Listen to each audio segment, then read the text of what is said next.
This show is brought to you by The Lions King. The Lions King is the boisterous warts-and-all autobiography of Millwall's legendary record-breaking goalkeeper Bryan King. Called up for England by Sir Alf Ramsey, his was a career touched by a parade of greats such as Gordon Banks, Bobby Moore, and Lev Yashin. But this wickedly funny tale is a brutally candid account of life at the sharp end of English football's golden age in the 1960s and 70s. Pre-order your copy now, the link to order is in the show notes. Sit back and enjoy part 1. Now over to that Millwall podcast hosts. Omer, Micky and Neil.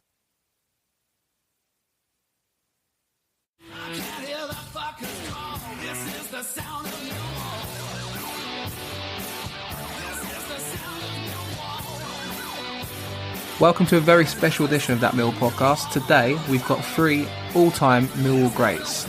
To be more specific, 3 fantastic Millwall goalkeepers. First off, we've got Bryan King, who made 340 league and cup appearances for Millwall between 1967 and 1975, missing just 1 league game in 5 years. Signed by Benny Fenton from non-league Chelmsford City as cover for Lawrie Leslie, is alongside Alex Stepney seen as the best goalkeepers Millwall have had since the Second World War. The second ever player to win the Player of the Year award in 1972, when the club narrowly missed out on promotion to the First Division. An England under-23 international, he was called up for the senior squad for a game against Portugal in 1974 and left the club following relegation from Division 2 in 1975. Now based in Norway, where he has scouted and managed several clubs. Our second guest is Brian Horne. Coming from a Mill supporting family, Brian came through the youth ranks in the mid to late 80s, going on to make 196 league and cup appearances for the club. An excellent shot stopper, Brian won youth honours for England at under-19, under-20 and under-21 levels. He was also Vice Player of the Year in the year of 1987, a year before making a vital contribution in the rise to the First Division for the only time in the club's history. He didn't play for the final 2 seasons under Bruce Rioch after falling out of favour with their manager. He now runs a corporate hospitality company and is a UEFA match agent. Our final guest is David Forde, a player who made 339 league and cup appearances for the club, after arriving on a free transfer from Cardiff City, via a successful loan spell at Bournemouth, which saw him save a penalty from Mill legend Neil Harris. That obviously did enough to convince Kenny Jackett and Tony Burns at the time, with David arriving and going on to make 157 league appearances in a row over the course of 3 seasons.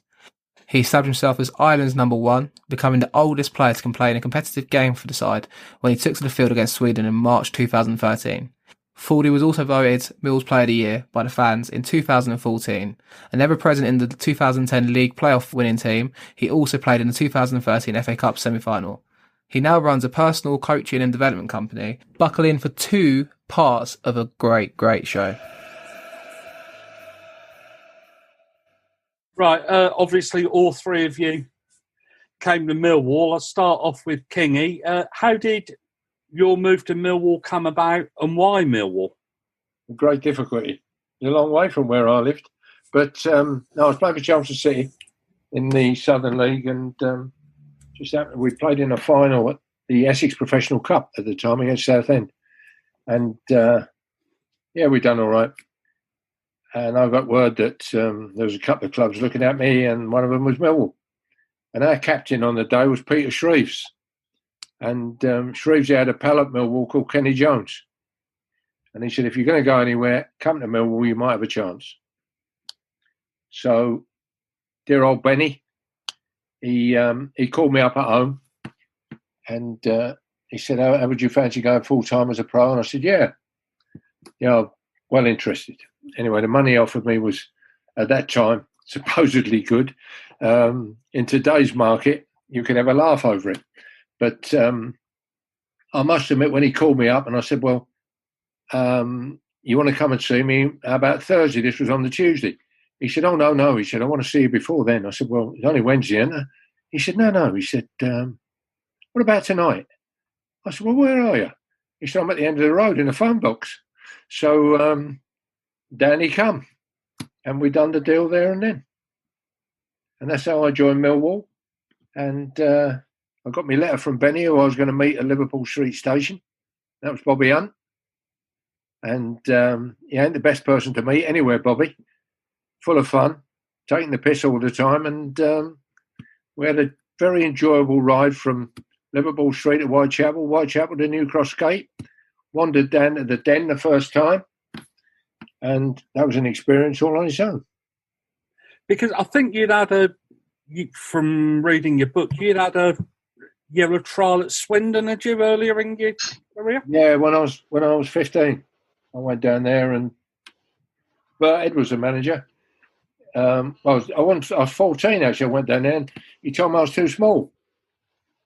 So when we played over Palace a few years later, he said, "Bloody hell!" He said, "Was that you who come down to the trial?"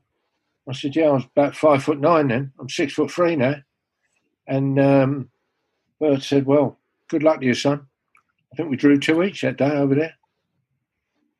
Same question to Horne. You're from a Millwall supporting family. There was no question that you were going to join the club, was there? Yeah, well, my dad, obviously, and my nan and my granddad are all Millwall supporters. Used to live on the Wood Dean estate in Peckham, so they've supported the club for many years. My dad's been a season ticket holder now for 60 years, so they know the club inside out. I've seen loads of players and people come through the club, but I think it was my granddad asked the late Eddie Heath whether you loathe him or love him, for what happened to him in the game, but. He asked Eddie for a trial and they turned me down. And then I think maybe 6-7 months later, my dad asked for a trial and I eventually got one and started at the club from I think about 10 years old, training at Southwark Park, and then went through the system and ended up in the first team. And as they say, the rest was history. Was there any doubt that you would join Millwall? Were there any other clubs interested in you at the time? Yeah, I had about 17 clubs after me, but with like the likes of Man United, Norwich, Ipswich, West Ham, all the local clubs around my area, from where we lived in Essex.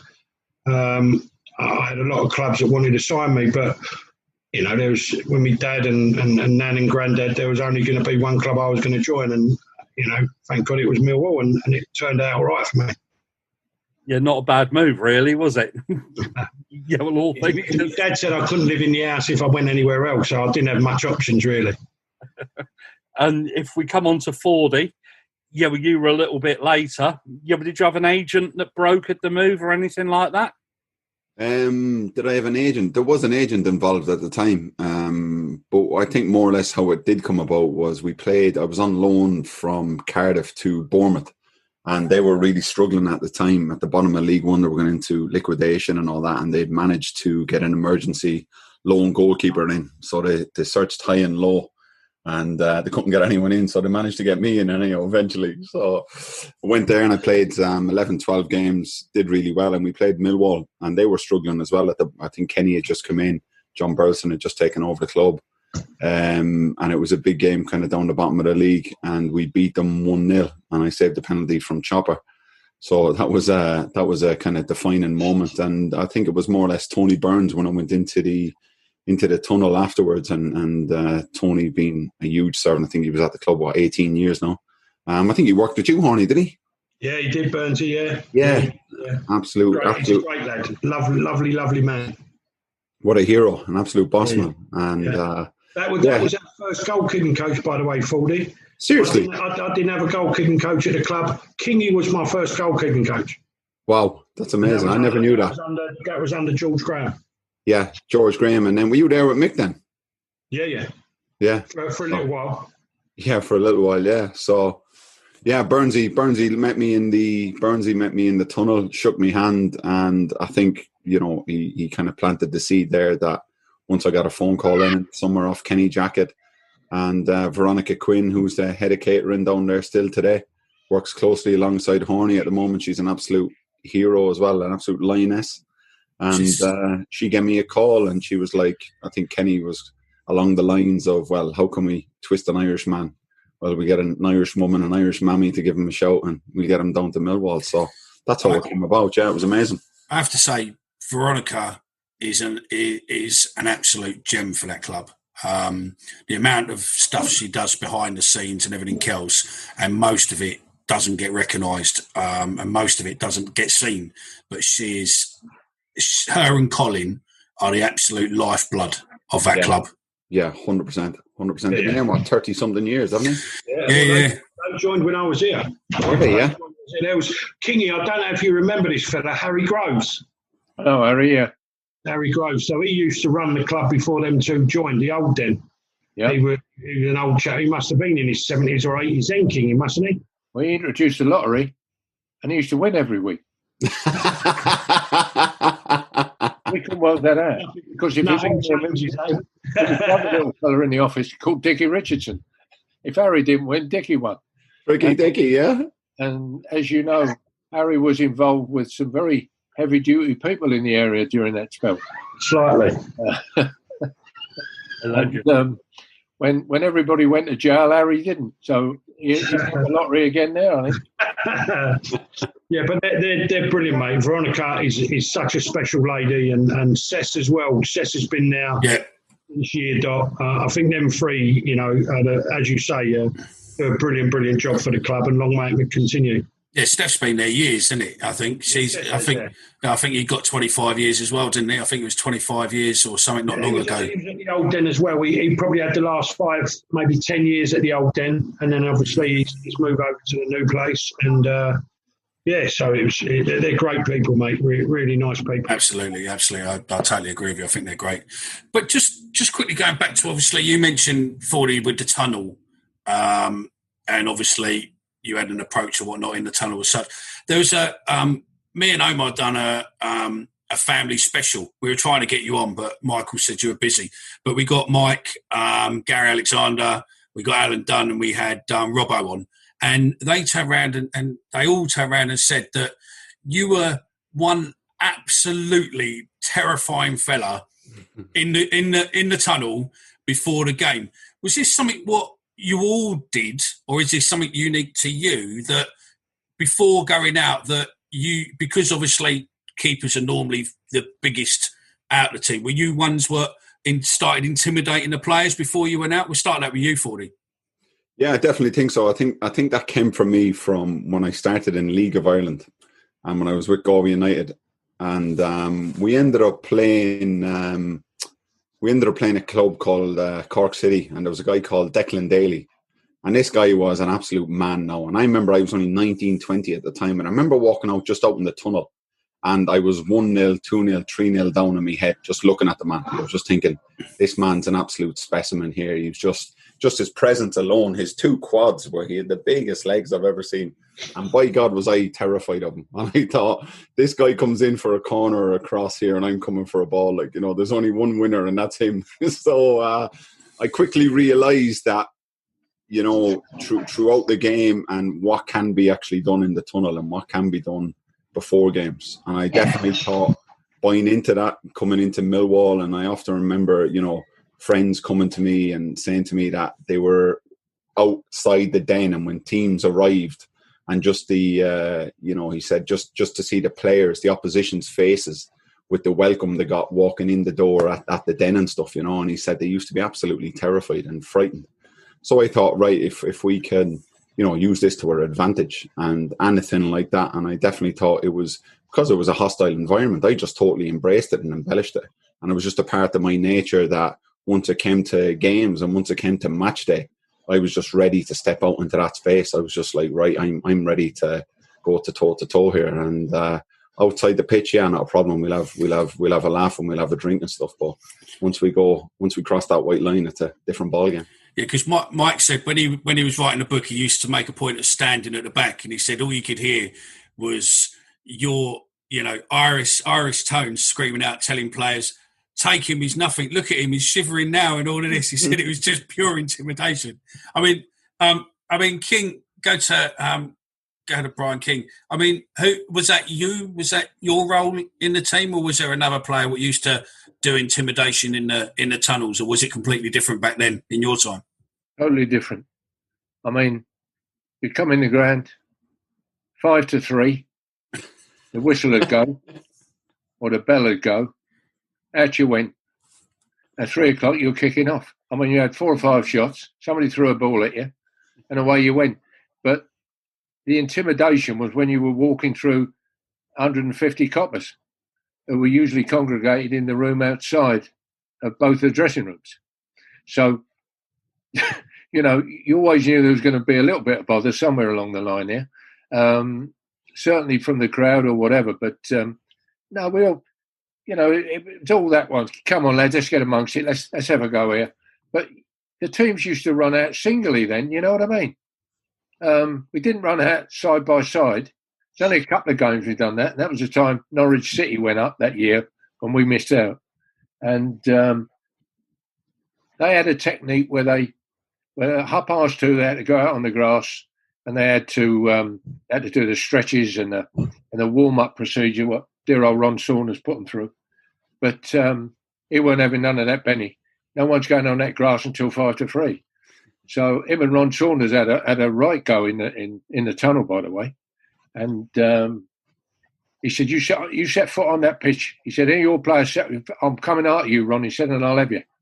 And we're all having a right laugh about it. But that was Benny. And I mean, our pitch weren't the best then. But if they'd have gone out that day, I mean, it was pissing with rain and all sorts. And you never had a chance to have a go at anybody. You never had a chance to have a go at your teammates. But in the dressing room, wind yourselves up, get out, 5-3, 5 minutes, and you're kicking off. I mean, nowadays they're out on the pitch at 2:20. It's all about the warm up and everything else. So was that your position of intimidator when you were there, Horne, or was that I could probably think that possibly someone else? No, not really. When you have Terry Urlock in your side, you don't have to do anything, do you? So that's what I was thinking of. It's quite easy. But going back before that, I think I was very lucky. I grew up with some great players that come through the youth system, and maybe 6 or 7 of us made it out of the youth team. Neil Ruddock, myself, Michael Marks, David Thompson, Darren Morgan. There was a lot of players that sort of went on and got into the first. Sean Spyram. A lot of players that come through the system and got into the first team at some stage during their career. So, we got to the semi-final, I think, of the FA Youth Cup, and then progressed into the first team, and then the likes of Teddy and Doc coming in, and we didn't have to intimidate everybody. We were a decent side. They were worried about us, so I suppose I was in a very, very fortunate position. But I can understand what Forde's saying and trying to get in amongst them when we were lucky enough to play in the top division for them 2 years, when he was lining up against the best players in England at that time. There were some man-mantings out there standing up against David Seaman and Peter Schmeichel. They are absolutely massive men. And as Forde well saying, you have to be on your mettle when you're playing against them type of people. Yeah, but we're talking about intimidation. You three guys were the last line of defence for Millwall behind some pretty vociferous crowds. What was it actually like to play in front of a Millwall crowd? I'll start off with Horne issue. Yeah, but brilliant. I mean, the thing is with a Millwall crowd, they're not backwards in coming forwards. If you're having a bad time, they'll let you know you're having a bad time. Don't worry about that. So, being in goal, you tend to hear when you're playing well, you don't really hear a lot, or having a good game, you don't tend to hear a lot. You get on with the game. When you made a boo-boo here or there or made a mistake, you tend to hear the Horne your shit or whatever, from behind the goal. That's a polite term, but, but I always find that I like that because that puts you in a mental space where you've got to go out there and play. You've got to go out there, concentration levels got to be high. I love the Millwall supporters. I'm a Millwall supporter myself. So, as I say to you, it didn't bother me in any way. Good or bad, it didn't bother me. I knew I had to go out there and try and perform at my best. And with the way they were, that they tried that inspired me to play well for them. So I used that to my advantage. I didn't look at it as a negative or any way, shape or form. I looked at it as a positive thing for me. Because you weren't ever a crowd favourite, Kingy, when you first arrived at the club, were you? Well, I mean, Alex Stepney had just left. Lawrie Leslie was the goalkeeper in the first team. And to be fair, I joined the club in July. And by September, I was in the first team. And then that was playing in the League Cup. And then October, it was always one of them situations. Christ, I've come from the Southern League. I'm going to play in the reserves at Millwall, where there's maybe 100 people.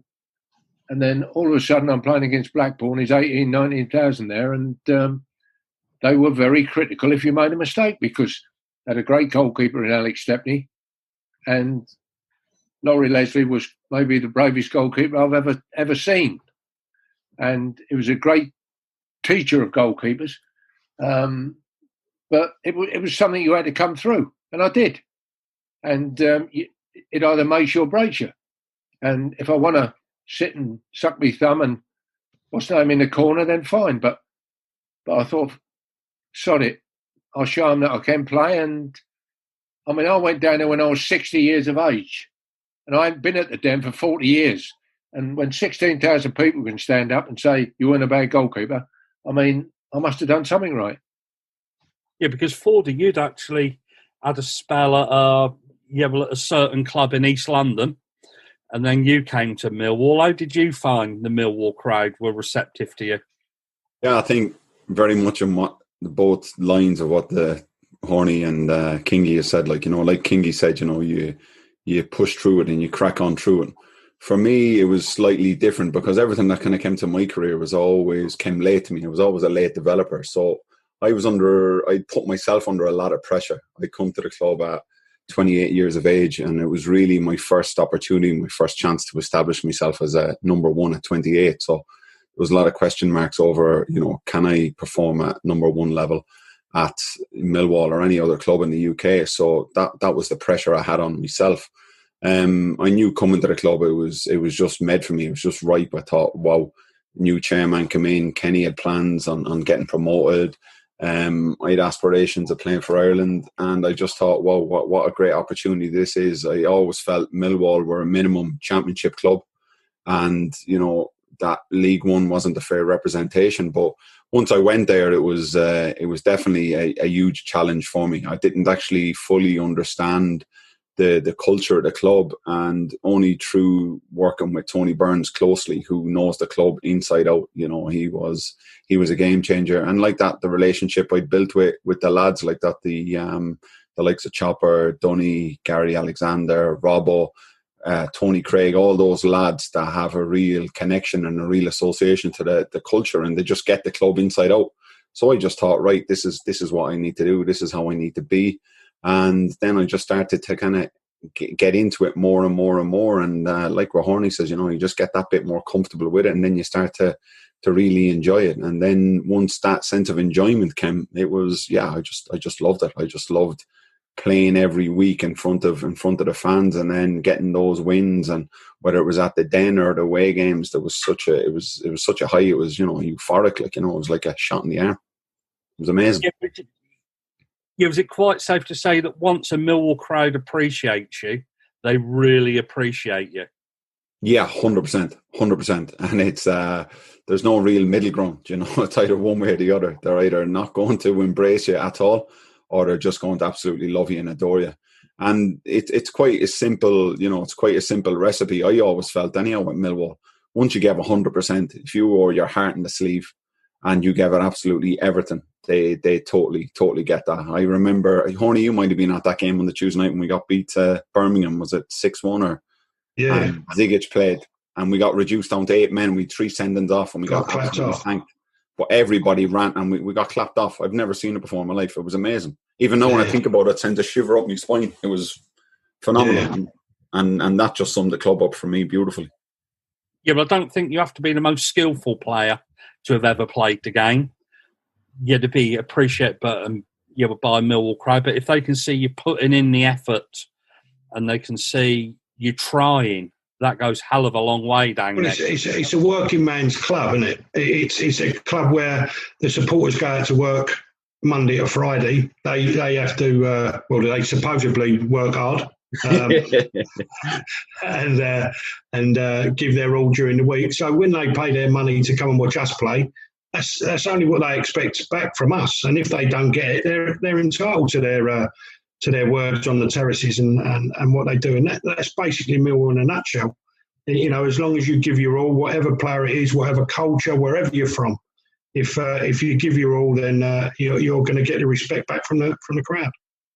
I always felt if you could play at Millwall, you could play anywhere. Always Yeah. felt that. I agree with you, mate. 1,000,000%.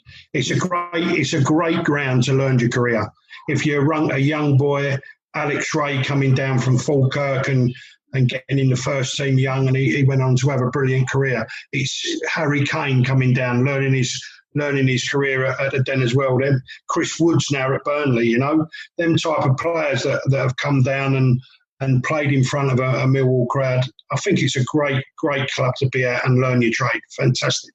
Yeah, totally agree. So what was the most memorable game you played in? We'll start off with Kingy with this one. Well, I suppose the last game of that season, 72, when we had to beat Preston, on probably the worst pitch you've ever seen. I don't know whether you've seen it on YouTube or whatever, but I mean, it was an horrendous day, but we managed to get the result, and we got the right result and the wrong information. But by the time we got off the pitch, those of us who were lucky to have anything left by the time we got off the pitch, I lost several items, including my boots. But we got in the dressing room and we were told that Sheffield Wednesday were beating Birmingham, to which we were all very happy about. But, of course, they were still playing. So, for me, I suppose it was a memorable game, but a sad game as well. My first game against Blackpool, my debut. I thought that was a wonderful experience. And it's funny, somebody told me that my 300th game was also against Blackpool, which was funny. But again, when I played against Blackpool, my manager at Coventry was playing for Blackpool. That was Gordon Milne. Jimmy Armfield was playing then, and all these players. Only you weren't born then, was you? I've fallen asleep, mate. I've got to be fucking honest. Yeah, well, I'm glad you are. Well, keep away, would you? And by the way, change your shirt next time. But apart from that, it was. I ain't saying no more. Fuck it. Okay, see you later. I've had enough of him. See you, chaps. Take care. I'm only joking, Kingy. Come on. Gotcha. Got the fishing rod out. Well, I'm guessing your case, Horne, it would have been the whole game, was it? Yeah, you almost. I'm going to say. I would say my debut for the club was a special day for me. I only knew an hour before the game. We got beat 2-1 at Sheffield United away. Peter Wiv was playing up front. I'll never forget the first corner coming, and he gave me this massive almighty elbow in my face, knocked me down on the floor, and he picked me up. He said, "Right, it's only in professional football now. Get ready for it." And it was the biggest lesson he could have taught me. I had a great game for 89 minutes and made a mistake. But that, I think making my debut for Millwall was special for me and my family. But Bournemouth stands out. Not that I played particularly well, but penalty I saved with a minute or 2 minutes to go, whenever it was. And Hull away as well was a very, very special day. The support that went up there, I mean, we took over 3/4 of the ground, I think.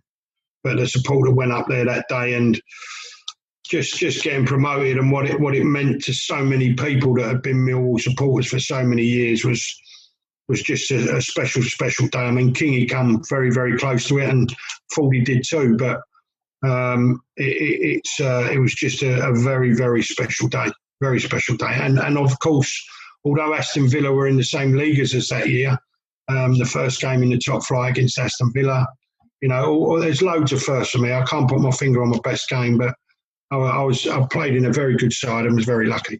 What year was that, Horne?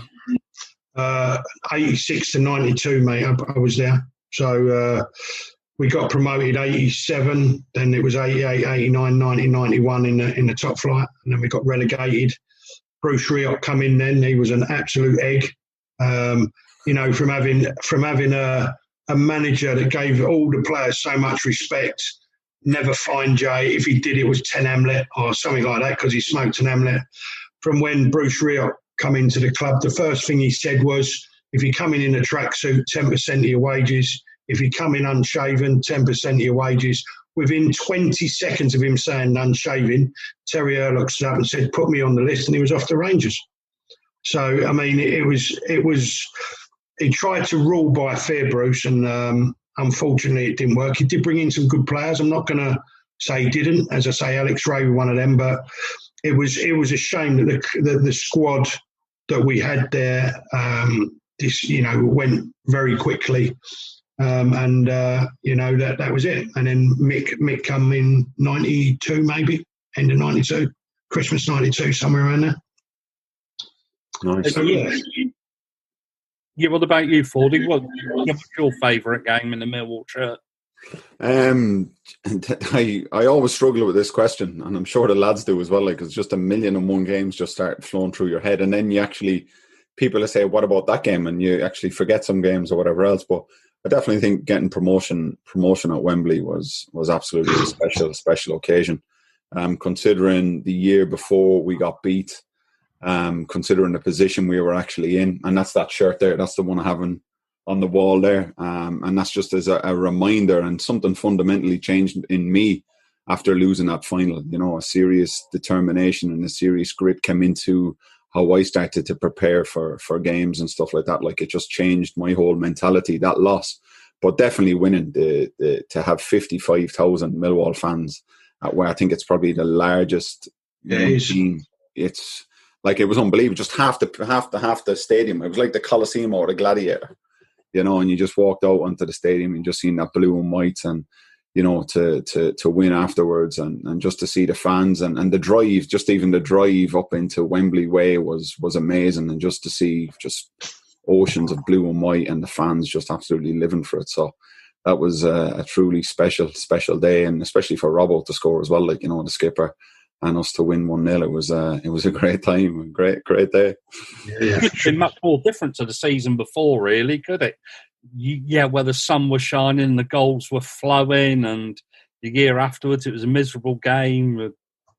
Yeah, Gary Alexander's goal is probably the best live goal I've ever seen. Like, I'd watched that goal 101 times. It's such, and it was, I think it was probably the best goal ever scored at New Wembley, like, you know.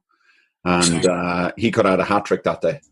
And I'm gutted for him, because I'd be good friends with Gary, and he scored 2, and the easiest one of all in the last, I think, 5 minutes was a header that 10 out of 10 he'd scored him, no problem. And he put it wide, and you're just thinking, how has he missed that? And they go down the other end, score 2 quick goals, and that was that. And we were left licking our wounds, but we weren't ready anyhow, so it was probably a blessing in disguise, really. I mean, King, did you play at Wembley? Sorry? Did you play at Wembley? Only for schoolboys. All right. No, because I didn't. I never played there. Did you not do the Pain Trophy that time, no? Never played there. No, weren't there. Never played there professionally. I ended up playing there for a company in London a day after Kevin Keegan got beat by Germany at Wembley. I was asked to play, but that's the only time. I've never played there in a league game or anything like that. So I can imagine, Forde, it must have been unbelievable and you, Brian, playing for the schoolboys. That would have been a full stadium. Yeah, well, 93,000, I think. But anyway, I played there in '88 for Old England against Old Scotland, and I must admit that was fun. There was a lot of good faces on there, and a lot of good players. Alan Hudson for us, Stevie Coppell, Davey Watson, who we've been hearing about now, suffering so badly. So it was a good game. It was good fun, good spirit. Everybody wants to win, and we managed to. But it's always an experience, isn't it, going to Wembley, whether you're just going to watch it or, I look back and think, I suppose I've been fortunate to see some good games there. And I was a ball boy there once in '63. Yeah, ball boy, '63. England and the rest of the world. And I've got probably the prized possession of my life. And I've still got it upstairs here. Lev Yashin's gloves. Ah, the cat. The cat, mate. Wow, that's you got Lev Yashin's gloves, yeah? That's amazing. I was behind his goal for the first half. And he made saves from Jimmy Greaves and Bobby Smith, Bobby Charlton. I mean, Jesus Christ. Just made it look so easy. His positioning was amazing. He wore black all the time, didn't he? All the time. And he had a cap like somebody's going down the paper shop to get you know what I mean? Get some paper, one of them caps, the old sixpence caps. Yeah. And he called me over because you know what happened was Jimmy Greaves had a shot and he went straight at me and I caught it and threw it back to him. Whether that made any difference to him, but he was sort of calling me over, and I thought, he can't be taught. He don't want to talk to me, that's for sure. He ain't got a clue who I am. But he said, he gave me these gloves, and they had the table tennis. You remember the table tennis bat stuff? That they were sewn into the fingers. I'd never seen that before, anything like that before. So to have watched him and stood behind his goal was incredible. And then second half, I had Gordon Banks. I mean, so if you're going to learn it, you're going to watch it and think, Christ, they don't get any better than this. I mean, on that subject what you raised there, I mean, we'll go through all three of you, but we'll start with you, Kingy. I mean, who was your hero? What made, within football, what made you think, I want to do this? I suppose Harry Gregg, who was at Man United. I was quite interested in Nigel Sims, who played for Aston Villa, who was with them when they won the FA Cup. Big, strong, good hands, commanded his area as we used to have to do in those days. But Harry was very agile, and he played for Northern Ireland, and Mr. Forde played for Era. But Harry was a character. I mean, he really was a character. I got to know him later in life when he was managing, and met him several times. And I suppose it was him and Nigel Sims were two goalkeepers. Colin MacDonald, who played for England and Burnley, I quite liked. But then you had Eddie Hopkinson, Alan Hodgkinson, who were the small goalkeepers at the time, which was unusual. Ron Springett. So they were people that I sort of, grew up. Ronnie Simpson, who played for Celtic and Newcastle, played at Newcastle. So I suppose these are the ones that I would follow and try and emulate. Same question to you, Fordy. I suppose mine would have come a few generations later, but they like that. I would have been an avid kind of football fan, and like what we were talking about, Levi Ashen.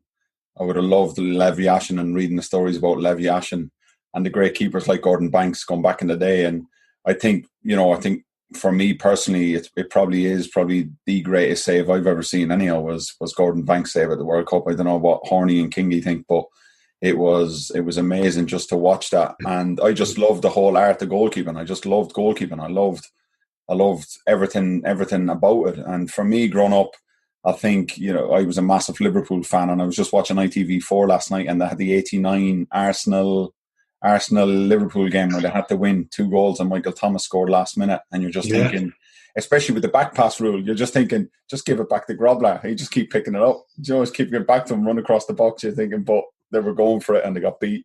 So Grobler would have been. We was in the top flight with them. What's that?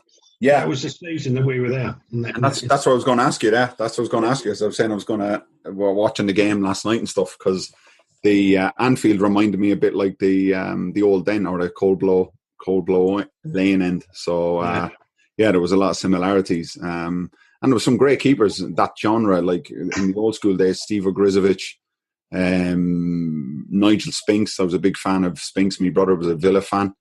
Walter Zenga. I loved Walter Zenga, the Italian keeper.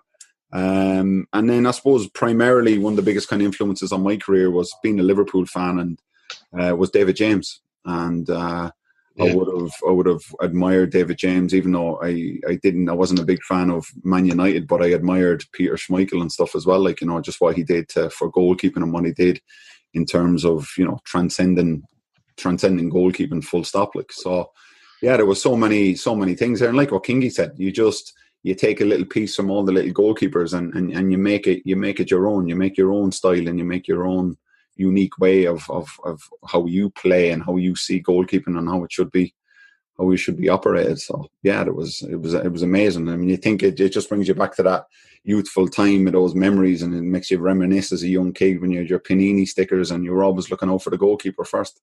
Bonner would have been one of your heroes as well, wouldn't he? Yeah, I forgot about Packy. Yeah, and that was probably a game changer for me. Was in Italy '90 when he saved the penalty against Romania in the quarterfinals. It was massive. Yeah, David Leary went up and scored the winner. Huh? Yeah, smashed it in the top corner, didn't he? Do you remember that? Yeah. Him and Jack Charlton weren't even talking. They don't even shook hands after the game. So, your goalkeeping hero, Horne? Well, you've got to understand that I grew up on the terraces at Coldblow Lane then, so there was a certain gentleman called Bryan King that I used to watch every week. And he was one that I tried to emulate my career on. And Peter Shilton wasn't the biggest goalkeeper like myself.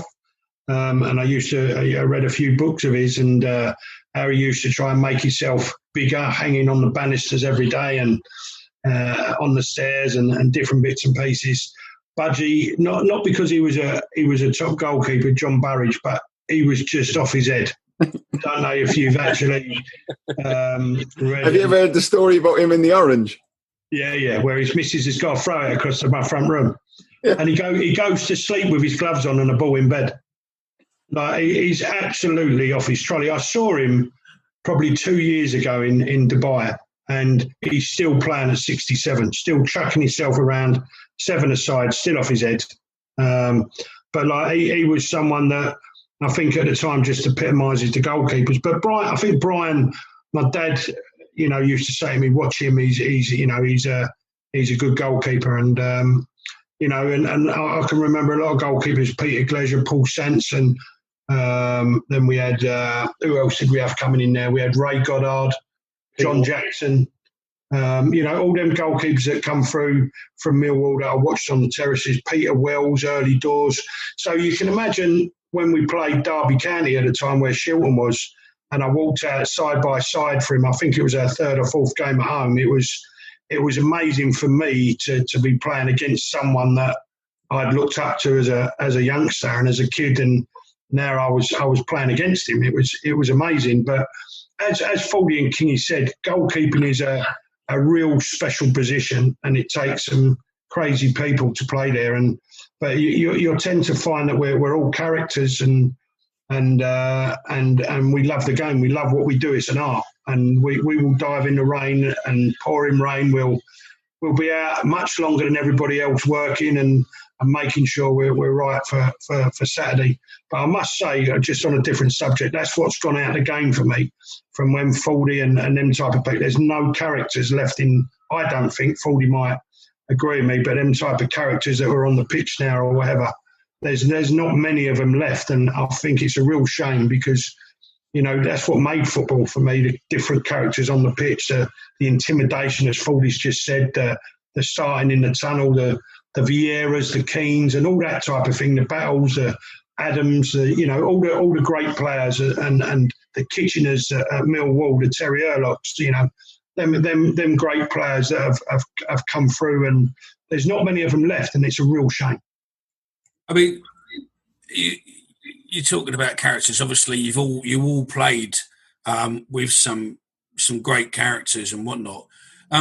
How has goalkeeping changed over the year? Because you're three different eras. Obviously, like your gloves probably now, Forde, are probably a lot thicker than what they were when Kingy played and maybe when you played. I mean, and the rule change and everything else. Do you think the rule change and the equipment what keepers have got better or worse over the years? Kingy, you better start, mate. You played in flannels, didn't you? Oh, you played it with the green gloves, didn't you? The Benettis. We didn't have any gloves, did he? At one stage, bit of spit. I mean, if it didn't rain, used to use them big old mitre balls, and it was a bit of Wrigley's, bit of spit, bit of dirt, and away you went. And you only used gloves when it rained. I mean, I remember my nan saying once to my dad when they were watching a game, and she said, "Must be cold." He said, "Why is that?" She said, "The boy's got gloves on." So he said, "No, it's the rain then." You know what I mean? But there was certainly not £5 a pair from Army and Navy stores. That's where we got them from. Jack used to say, "Get a dozen pairs," and that was it. Nowadays, of course, they have to wear gloves because the coating on the ball. I mean, it's very, very difficult if you don't have these. Again, it's all making money. The balls today are very, very difficult to even handle without gloves on. So then you've got the price of the gloves. I mean, I think Peter Cech's just brought a pair out which fit nearly under your elbow, which I saw. It was about, I think they're about £160 for a pair of gloves. I mean, Jesus. If I'd have gone to Benny and said, I've just seen a pair of gloves, they're going to cost 160 quid a year, you'd have had a chance of buying them. But the ball is lighter. There's been a lot mentioning lately about centre forwards and centre halves having big problem from when they played in our day because the balls were heavy. I mean, I remember teams coming to the Den, and I remember Jack on a Thursday putting 4 balls in the bath, in the visitors' bath, and leaving them there till like 10:15 on a Saturday morning. And you can imagine these balls would absorb an awful lot of water, and they'd be placed neatly under the benches around. So when the player, first thing you went into an away dressing room then, and you go, bloody hell, how long these been in the bath? Huh? But I don't. I have a feeling, like Brian was saying about characters and everything else. I don't think, for me, when I was practicing and when I was training, it was great to feel the ball. It was great to get a feel of the ball. With no gloves.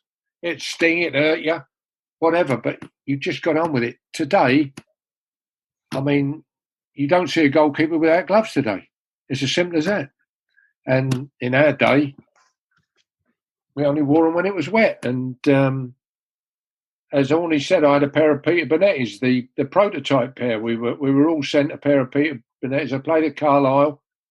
And if you've played at Carlisle, you know what it's like, especially in December or January. It was pouring with rain coming off that fell at the back there through that open end. By half-time, I was stood on the fingers. I mean, you couldn't believe that. All the water, as soon as they got wet, they stretched.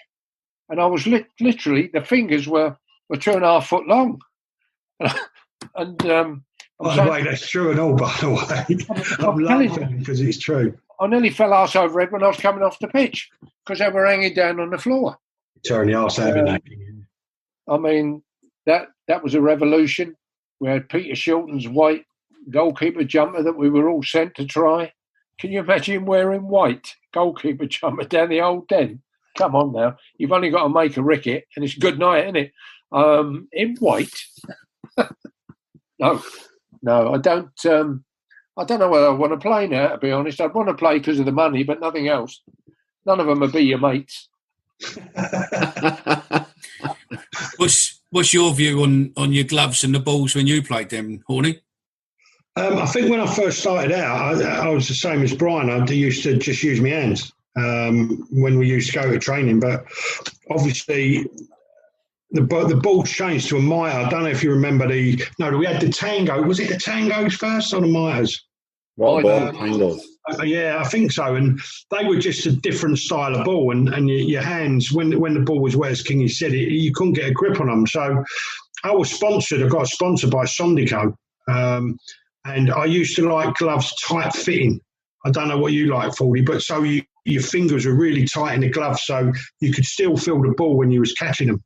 So I used Sondico, and that's all I used throughout my career, and they were just fitted to my hands. And I didn't. When the new ones come out, they were webbed fingers and thicker fingers and different bits and pieces. And I tried them, and I just didn't feel you could feel the ball as well as you could do if you had, just some to your fingers. And so that was the gloves I used, and so that never changed over my career. The gloves did. There was loads of different brands being brought out, but Sondico were the ones I used and kept with right away through my career. I was comfortable with them, and I didn't see any reason to change. We didn't get paid fortunes to wear them. I think we might even, I don't know, 100 quid and maybe got 10 gloves a year if we were lucky back then. But they done the job for me. It was fine. But primarily, it was like Kingy said. I mean, I'm just laughing at them green gloves. It was so true that like you used to rub them in the mud in the goal, and and that would be your stick. The mud would sort of dry off on your gloves, and it would become sticky. But they had a big thing by your wrists, and as Kingy said, when they get wet, they just stretched and stretched and stretched, and by the end of the game, you had to chuck them away. But over at Deptford Park training on the cinders, and you wouldn't have known that, Forde. Did you train over there? No, I never trained over there. No, I heard about it, but never trained there. There used to be a running track and a cinder track. Kingy will tell you they have us diving around on cinders, put your tracksuit bottoms on, and you'd be having shooting sessions on cinders, diving on cinders like on a Thursday and a game on. But that's how it was. They didn't have a training ground really at the time, and you had to sort of train where you could. You know, you'd be at Greenwich Baths, Brian. Was you at Greenwich Baths? No, we used to go to Lewisham. We went up to Lewisham. There was like for indoor. Five-a-side stuff, we used to go up there, or we used to go to Crystal Palace. When that opened, they had an indoor five-a-side area, which was okay. But when you were training over at Deptford Park, they used to send the apprentices over early because if the school got there before, we couldn't train there. I mean, so the apprentices used to get over there and hog the cinder pitch. So when we come over, we could use it. But if the school came out before we got there, then we had to wait for them to finish. And then George Graham on a Tuesday afternoon on the running track used to absolutely run the knackers off you. Where's that? Southwark Park? No, Deptford. At Deptford Park, it's a running track around there. It's not there anymore. Well, it still might be, but there used to be a metal fence going around the 400, and George just used to run over there. The funniest thing I've ever seen in my life, George Graham was quite a taskmaster, you know, quite a really disciplined man. And we had a black lad in the side called Trevor Booker, and he wasn't the brightest, you know. He was being polite. He was thick, but that's not how bad he was. He was worse than that. And we're sort of running over. I think it might have been a Sunday morning. That's when Sunday morning started coming into the game, where you would come in and train after a game. And he was running over there, and he just went up to George when they were driving in the car and just went, "Oi, geez, can you give us a lift, please, mate?" And like, that's not something that you would probably say to George Graham on the way running over. So it was just them type of moments. But yeah, the running track over at Deptford Park Tuesday used to do something like, I don't know, 4 400s, and then you might do 8 200s, and then you'd do 1600s, and then, I don't know, 20 50s. That would be your running session for a Tuesday, and then run back to the ground, and then you had Wednesday off. But you know you'd been in a session on a Tuesday with George when he was about, yeah. You're back doing them now, Horne, aren't you? No, walking, mate, at the moment. Forde, I can honestly say this, I'll never run again. Yeah, I'm the same. I'm walking. Walking, Forde, if I tell you I've already done... All he's gone missing. Yeah, well, that's his punishment, I think. Yeah. You're for having a go at his missus earlier on. Yeah, that's the frying pan. He just managed to get the camera before the frying pan came. So on the same, we'll come back to Horne in a minute. Same question to you then. Gloves and balls changed during your career then, Forde? Yeah, 100%. For me, I grew up in the west of Ireland, and for me, my first sport was GAA, Gaelic football. So I would have played a lot of centre midfield, and that's where I loved the action. I loved the tick of it.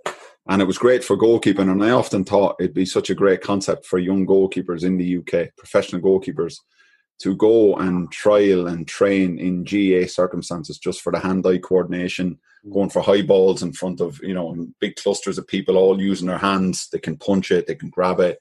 You're getting kneed in the back, you're getting clattered in the air. So it really toughens you up for that sense of aerial duel and aerial battle. One part of the game I think it's definitely dying out at the moment is we're getting a lot of Sabudio goalkeepers. There's not a lot of goalkeepers coming commanding their areas. A lot of them are just staying on their line and letting their defenders deal with the balls. I think that's a shame because that was such a great art. Definitely, I think on a technical aspect where we were always taught, and I think from Kingy's age to Horny's age, and probably up to my genre goalkeeper was catch. It was always about catch. Where certainly when coming towards the end of my career, it was a lot of palming and a lot of parrying and stuff like that, where it wasn't so secure, the ball. So, and I think that came with the evolution in the game, like Bryan was saying, with the balls being lighter, the balls being slippier, not taking chances, not taking the risks. But for me, it was always about, trusting in your technique and trusting in your own ability that your hands were good enough, whether it was a bar of soap or whether it was rain or whatever. And like that, it from myself and my own gloves was I was a bit like Horne as well. I always liked the really thin latex, so mine was only like 1 millimeter or 2, the latex, so I could actually feel the ball. I like to have a nice feel of it. But I definitely get what Kingy is saying, because it brought me back to when I played Gaelic football. It was a bit of dirt, and that's probably the best grip. But the way the balls are moving now today, the way the pitches are watered, so many chemicals on the pitch, but the balls are like bars of soap, and it's no easy challenge when a ball is coming at you 75, 80 mile an hour. Yeah, but I guess especially as the balls now, they move a lot more, don't they? And they dip and they swerve, and boots are designed to dip and swerve on balls. Yeah, absolutely. Yeah, and you see a lot of players now, like since Ronaldo, coming in with the knuckleball, where they place it, where they use the back of the valve of the ball. So when they hit the back of the valve, it causes that deviation and fluctuation and stuff. So for the time, the split reaction, you get to see the ball half the time. It's hard for people to realise, and Kingy and Horne will totally agree with me in that situation, is oftentimes you may have 3, 4, 5 yards to actually react to a ball. So, that level of training from such a young lad and that level of conditioning it's such a specialised position, like what the lads were saying earlier. And it's really, if you ever get an opportunity and a chance, is to go and watch a goalkeeper, because it's go and watch them train and go and watch the work that they actually do, because it is spectacular. One of our biggest rivals, West Ham United. I take no pleasure in stopping the fun. However, that brings a close to the first part of the goalkeeping special with Millwall podcast. Our 3 guests were super kind and stayed for a 2 whole hour interview there, and we thought the best thing to do would be to digest it over 2 parts and break it down into different various topics. As you can see there, I cut out the West Ham part just as a little teaser. That's the next coming up. So if you've enjoyed it, please, by all means, we'd love a review in the comment section below. We plan to release the next part next week, Wednesday. However, if we was to get 10 reviews and you send us a screenshot of the reviews on Instagram or Twitter, we may consider releasing the show early. Just a little incentive for you guys, because we obviously love doing what we do for you guys and love doing these shows. But any interaction we get, any feedback is always appreciated. We've got some great topics coming up, talking about goalkeepers, talking about big games they remember more, and obviously talking about West Ham and obviously what that entails for the likes of David Forde, even Brian Horne, and a great account from Bryan King with regards to a testimonial back in the day against West Ham. So yeah, I think we've run our course. If you've enjoyed it, like I said, get in touch, leave some feedback. 3 great guests. The second part is even better. So thanks for listening, and see you soon.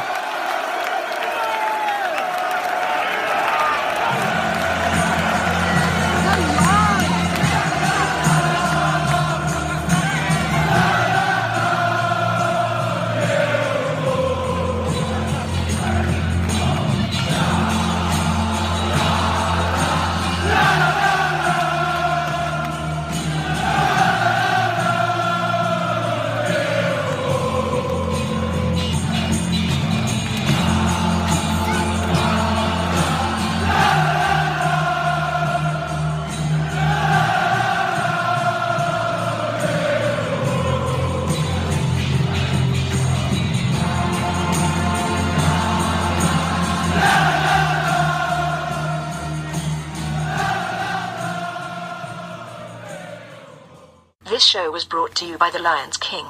The Lion's King is the boisterous warts and all autobiography of Millwall's legendary record-breaking goalkeeper Bryan King. Called up for England by Sir Alf Ramsey, his was a career touched by a parade of greats such as Gordon Banks, Bobby Moore, and Lev Yashin.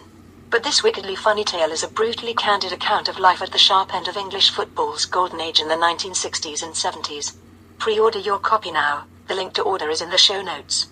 Thank you for listening, and make sure to subscribe now, and why not leave us a review if you've enjoyed part 1.